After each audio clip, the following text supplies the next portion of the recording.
हूं आपका दोस्त शेख जमील। आप देख रहे हैं शब्द की गूंज में आपका स्वागत है। पुनरीक्षण में जितने मतदाता अभी मतदाता सूची में हैं, उन सभी को एक गणना प्रपत्र दिया जाना है।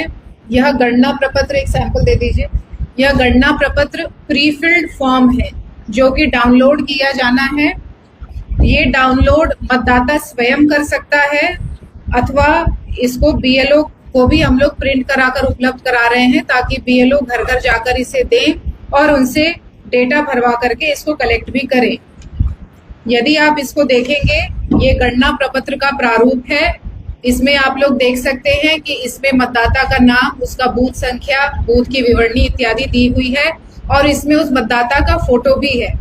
उसके बगल में आप देखेंगे आवश्यकता है कि विशेष गहन पुनरीक्षण कार्यक्रम के दौरान एक अपडेटेड फोटो भी मतदाता इसमें संलग्न करे और उसके नीचे जो विवरणी है, जन्म तिथि, मोबाइल संख्या, आधार संख्या यदि हो तो, एवं उसकी विवरणी, उसके माता पिता एटसेट्रा के डिटेल्स, बहुत छोटा सा ये एक आपको दिया हुआ है, उसको फिल करके उसको वापस करना है। इसके नीचे एक घोषणा मतदाता द्वारा किया जाना है। मैं अपने सर्वोत्तम ज्ञान और विश्वास से घोषणा करता हूं कि ये जो नीचे 3 पॉइंट्स दिए गए हैं, इससे यह प्रमाणित होगा कि मतदाता यहाँ का नागरिक है। जैसा कि आप सभी अवगत हैं कि भारत के संविधान के अनुच्छेद 326 में यह वर्णन है कि प्रत्येक ऐसा व्यक्ति जो 18 वर्ष का है, भारत का नागरिक है, सामान्यतः उसी क्षेत्र का निवासी है और अदरवाइज डिस्क्वालिफाइड नहीं है, ऐसे लोगों को मतदान करने का अधिकार है। चाहे वो महिला हो, पुरुष हो, किसी भी समुदाय का हो, उसका यह अधिकार है। नागरिकता के क्रम में यह प्रमाणित करने के क्रम में कुछ बिंदु हैं, उसमें उसको डिटेल्स मार्क करने होंगे। इसमें 3 कैटेगरी में इसे विभक्त किया गया है। पहला कैटेगरी है, मेरा जन्म भारत में 1 जुलाई 1987 के पूर्व हुआ है। यदि कोई ऐसा मतदाता जिसका जन्म 1987 1 जुलाई के पूर्व हुआ है, उनको यह फॉर्म फिलअप करना है, गणना प्रपत्र, और इसके अतिरिक्त उनको एक दस्तावेज देना है। ये जो 11 दस्तावेज की सूची आप लोगों को यहाँ दिखाई दे रही है, उसमें से कोई एक दस्तावेज यदि वो उसमें संलग्न करते हैं, उसको अपलोड कर देते हैं अथवा बीएलओ को जमा कर देते हैं, तो उनका नाम जो ड्राफ्ट पब्लिकेशन है मतदाता सूची का 1 अगस्त को जो होने वाला है, उसमें आ जाएगा। बीएलओ ये कलेक्ट करते हैं, यदि अगर ये ऑनलाइन माध्यम से नहीं किया गया है तो उनको भी अपलोड यह बीएलओ ऐप पे करना पड़ेगा। उसके बाद ही ये ड्राफ्ट पब्लिकेशन में डेटा आ सकेगा।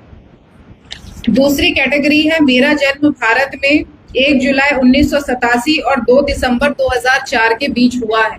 ऐसी परिस्थिति में उस मतदाता को अपना डिटेल देना है, एक दस्तावेज, और अपने माता या पिता किसी एक व्यक्ति का इन्हीं 11 दस्तावेजों में से एक दस्तावेज देना है, संलग्न करना है। तीसरी श्रेणी है, मेरा जन्म भारत में 2 दिसंबर 2004 के बाद हुआ है। ऐसी परिस्थिति में उस व्यक्ति को, उस मतदाता को अपना एक डॉक्यूमेंट, अपने माता का एक डॉक्यूमेंट, अपने पिता का एक डॉक्यूमेंट, अर्थात तीनों व्यक्ति का डॉक्यूमेंट इसमें संलग्न करना है और उसके बाद ये प्रपत्र उनको अपना हस्ताक्षर करते हुए बीएलओ को वापस कर देना है।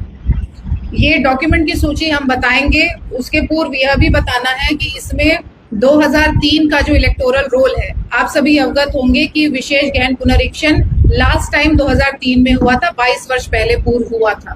लगभग 2 डेकेड में ये किया जाता है मतदाता सूची की स्वच्छता के लिए, उसकी मजबूती के लिए। तो ये 2003 के इलेक्टोरल रोल में जितने मतदाताओं का नाम है, ऐसे मतदाताओं को केवल यह एन्यूमरेशन फॉर्म एवं उस इलेक्टोरल रोल में वो किस क्रमांक पे है, यदि वो लगा देता है उसका कॉपी, तो उसको और कोई दस्तावेज देने की आवश्यकता नहीं होगी। इसके अतिरिक्त यदि उस मतदाता, क्योंकि अभी ये पुरानी बात है, लगभग 38 साल हो गए, उनके बेटा बेटी जो भी उनके वंशज होंगे, वो भी अगर उस सूची को लगा देते हैं और वंशावली अपनी देते हैं कि ये मेरे माता पिता है जिनका ऑलरेडी मतदाता सूची में नाम था 2003 में, तो उनको भी और कोई दस्तावेज देने की आवश्यकता नहीं होगी। 2003 की मतदाता सूची प्राप्त होने वाली है, मिल गया है वो डेटा, हम लोग को उसकी सॉफ्ट कॉपी प्राप्त हो रही है। जैसे भी वो होता है तो सभी बीएलओ को यह उपलब्ध कराया जाएगा। जिला के वेबसाइट, ERO-NET सभी पे यह उपलब्ध रहेगा ताकि मतदाता स्वयं उसको जब फॉर्म फिलअप कर रहे हैं तो उसको संलग्न कर सकते हैं कि हाँ, मैं 2003 में मतदाता था, मतदान करता था, इसीलिए मेरा नाम इसमें जुड़ने योग्य है और कोई दस्तावेज देने की इसमें आवश्यकता नहीं है।